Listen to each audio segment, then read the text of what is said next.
The moon is a thief. So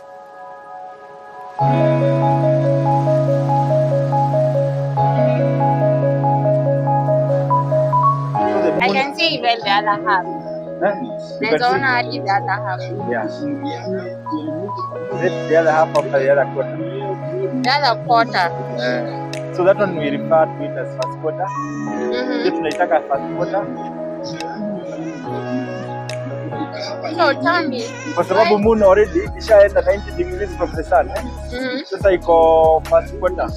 The other big stage, yeah. from the other major stage from first quarter, the other major phase will be the full moon.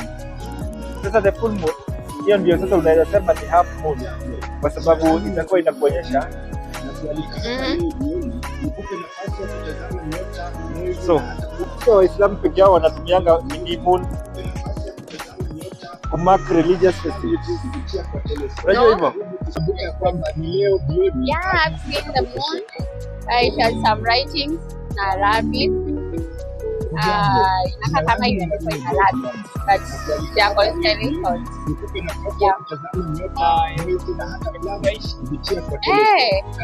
Yeah. Nimeona like kutoka karibu. So I've seen the half quarter.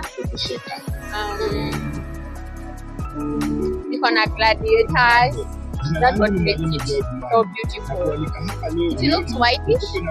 Whitish, I don't know if it's white or something.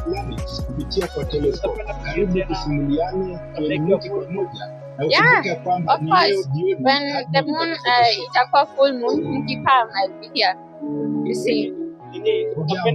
Jina langu ni Mwalimu George Mwanya na kualika hapa leo jioni nikupe nafasi. I love the moon the most because it's a woman.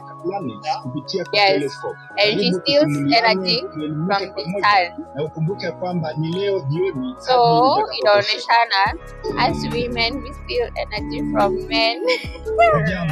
Jina langu ni Mwalimu George Mwanya And na kualika hapa leo jioni. I think the moon, the way it steals its energy, that's why it shines so bright during the full moon.